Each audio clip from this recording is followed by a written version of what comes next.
thinking that one of the reasons he might say that the Wall of Death is reconstructed is because of the obvious lack of bullet holes in that wall. They claim that over 20,000 people, and sometimes they even claim more than that, were shot up against that one wall.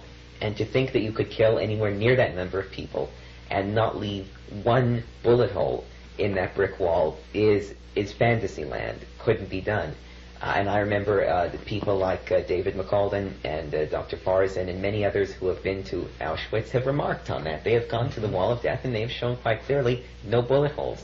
Perhaps saying that the wall is reconstructed is a way to get around that. But that leaves us with a couple of interesting points. Number one, why would the wall have been demolished in the first place? And secondly, the placement of the Wall of Death is right near where the swimming pool is, and a little birch alleyway where many of the inmates who were recovering at the camp hospital, there are park benches for them, and it was a fairly attractive area. And yet right on the other side, supposedly they're shooting people day and night. Hardly a recuperative area for people when only one brick wall separates inmates swimming in the pool and recovering after a hospital stay from 20,000 people getting shot up against a wall day in and day out.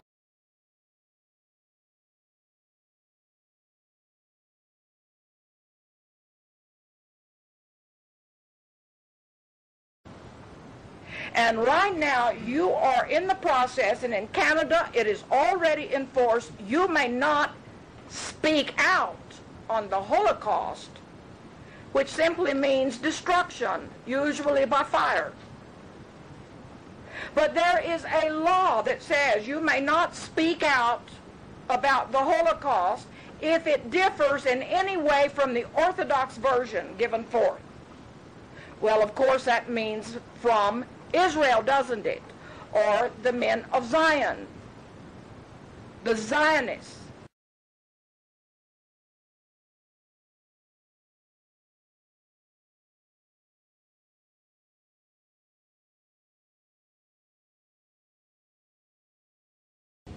In the creation of the State of Israel, Zionism stands for really not a religious state.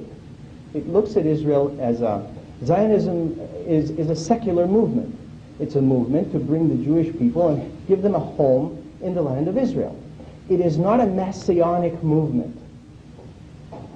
Because if we go to messianic movements and we go back to the Bible and we go back to those people who are extremely religious in Israel, they'll tell you that they're anti-Zionist because they say we as Jews cannot go back to Israel unless we fulfill what's said in the Bible, which means wait until the Messiah comes and brings you back.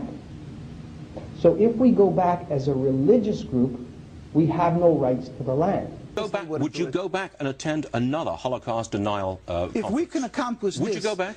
Certainly, if we can do what it says... Would you shake his hand again? Listen what the president said. Would you shake his hand again? He said that Jewish people... Would you shake his hand again? Because that is the Jewish approach, and he happens to be... If the Iranians get a bomb, and they do indeed wipe Israel off the face of the earth, you'd go back to Tehran and shake that man's hand? I want to ask you again... Would you? How much death... Would you? You have to understand how much No, death has I'm asking the Zionism questions. caused. Would you? If what? If they wipe Israel off the map, if they God do what forbid, they intend to do question. and They murder don't millions intend. of them. They don't. He said that the Jews should not You be believe held every word he says? Why would you believe such a man? Why should I create an enemy of Jews by intimidating He's an enemy him? already, heavens man. He's an The enemy. Zionists have created over 50 years of tens of thousands of Jews and non-Jews have died. How many have our approach caused death? Sir, Why your shouldn't our approach level be of approached? trust Yes. is extraordinary. But isn't it the proper way? Isn't there a dialogue? Isn't that logical? No, the sir, I proper think approach? it's foolishness. Dialogue is Do you really foolish. want your relatives to be turned into bars of soap all over again? If This is you would ridiculous. ask your parents, if you have a bully in school, they would say the first approach is dialogue, isn't it? You have really That's the Torah approach. you've upset a lot of people. But that is the But we Torah respect approach. your opinion, and we Yes. thank you very But I much for want being just to with us. say that- Rabbi, I'm yes, sorry, yes. time constraints. Yes.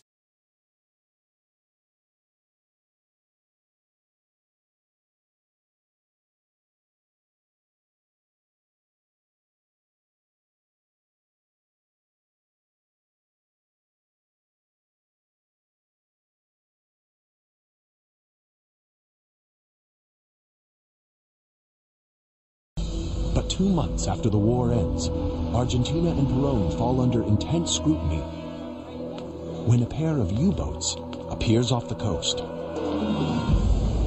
The first, U-530, surfaces on July 10th. 5 weeks later, the second arrives. Reports immediately fly that Hitler has harnessed Nazi Germany's stealthiest weapon to make a nearly miraculous getaway. This certainly caused quite a stir. Why would a U-boat come to Argentina after the end of the war unless there was some covert reason for it to do so? But the story of the second boat, U-977, raises more questions. U-977 does not leave its base in Norway until May 2nd, just as Russian soldiers are overrunning Hitler's bunker.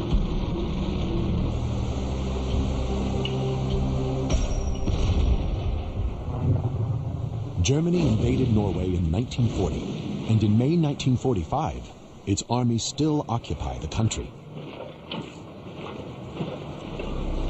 If Hitler does succeed in flying from Berlin, as the Russians suggest, he could flee to Norway. There, he could board U-977 before it sets off on May 2nd, with orders to patrol the North Atlantic. U-977 is not the only U-boat at sea at war's end. When most get news of Germany's capitulation, they surrender. But U-977 does not turn up for another 2.5 months. Altogether, they were at sea 105 days. By contrast, the longest U.S. submarine patrol of all of World War II was only 84 days. The journey's length leads many to believe U-977 took a detour. Perhaps it traveled to southern Argentina, or even the Antarctic, and dropped Hitler before it surrendered.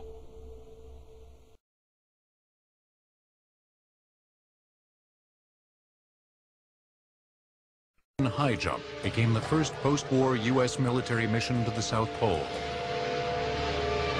Commanded by Admiral Richard E. Byrd, 12 ships, including the U.S. Coast Guard's North Wind and the Navy icebreaker Burton Island, were to make way to Antarctica.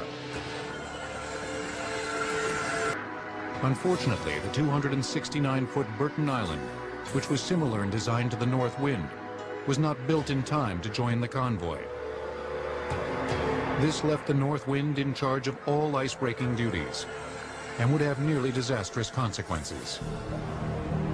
At different times during the mission, all 11 vessels became trapped in ice. The first ship to become beset was the USS Mount Olympus. The North Wind made use of its towing rigs at the rear of the ship to pull the Navy frigate close and drag it from the clutching ice. Another ship in the convoy, the USS Yancey, had her 3/4-inch thick steel hull pierced by a wind-blown ice mass.